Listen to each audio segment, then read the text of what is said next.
Assalamualaikum. So, by the way, kita nyo yung ilong ko. Mapula-pula kasi po galing ako sa lagnat. Nilagnat po ako. And then, 6 months po yung tiyan ko. Bawal na bawal po talaga yun. So, galing ako sa lagnat. Kita nyo naman ang ilong ko pulang-pula, oh. Ayan. Grabe. By the way, nag-craving pala ako ng inihaw na isda. So, hindi nga ako pwede lumabas ngayon kasi nga, nag-grocery lang kami ba, tapos nilagnat na ako nun. Tapos, kauman lang na magkumbati sa akong asakong bana nun. Ingon ako sa yaha, para maulian ko. Nagikumbati ko ni mo kagahapon. Tambali ko. Akong tambal. Pwede mo ko pwede magawa dyan para mag-grill-grill sa labas. Ito. Charan! Padikit anak siya. O, diba? So, ngayon, mag-ihaw ko kinang galunggong. Kaya sabi ko sa kanya, diligay ko maulian ani sa imong gihimo ba. Kaya nagkumbati may kagahapon. Basta personal na yun. Personal na issue. So, wala ko tiyog-tiyog sa yaha. Sa yaha, di ako tingog na as long as dini mo kulutuan og kinang ihaw na galunggong.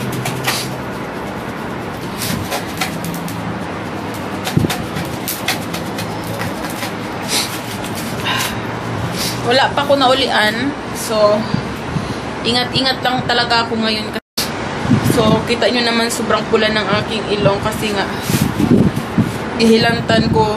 Tsaka bawal pala talaga yun mahilantan ang mga buntis, no? Kay bawal mag-take ng mga gamot ang mga buntis. So, sabi ng asawa ko sa akin, hindi ka talaga pwede lumabas na ng bahay muna as long as hindi ka pa nanganak. 3 months na lang naman, manganak na ako. Maghintay na lang daw ako kung may gusto akong i-grocery. Utusan ko daw siya na ako, utusan kita, baka isa din sa mga nilista ko, wala kang mabili. Naku, mula nung kinasal kami na, never ko pa talaga yung nakita na grocery. Kayang bot. Pulang-pula to dyan ang ilong ko, oh. Ayan, kita nyo naman. Hindi ko na talaga ulitin yung pamalinggi. Ang dami kasing tao nun. Ano yun eh? National Day. Nag-grocery lang ako. Supukitin kayo sa tao. So, ayan yung isda na aking iihaw. Sa ilalim yan, may galunggong yan na maliliit. Magkusik-kusik man ang kayo, boy. Ayan, oh. Diba? First time ko dito. Magsugba ng isda. Bawal talaga, hindi ko alam. Pero wala man mahimo akong bana no kay nagsimangot na jud ko nako ba tagid ka imikan kung hindi mo talaga ako luto hindi mo talaga gawa ng paraan makaluto ko ng sinumpag isda ngayon. Kaya kumbati ko niya kagahapon to eh, kagahapon mi nagkonsi naman kita inyo malakas ang hangin. Sana walang makapansin sa akin na silingan ko pa. Ay, hindi ko alam kung bawal ba to. Sana walang makapansin sa akin na silingan ko kasi hindi ko alam kung bawal ba to dito mag-ihaw-ihaw.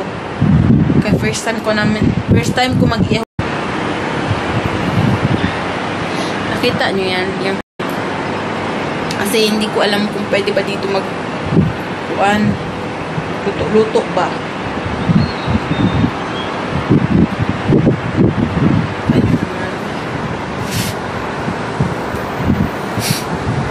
Gawa talaga siya ng paraan. Gawa ka talaga ng paraan. Kung hindi, wala gitingog-tingog. Kagahapon ko pa siya nagtitingogan. Kumbati ko niya.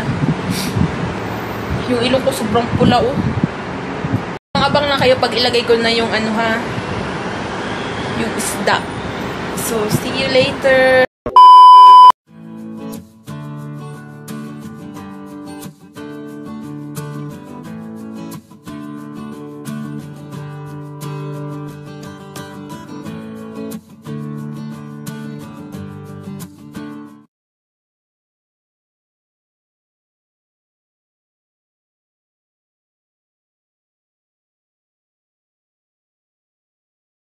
Ayan, nabalik ko na pala siya, no? Hindi ko na naipakita sa inyo kasi ako lang naman mag-isa dito, oy.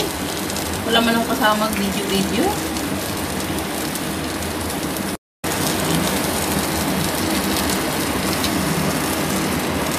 So, ayun na ating sinugban. Luto na siya, no? Pwede natin siya hanguin. Kaya magkain at tayo.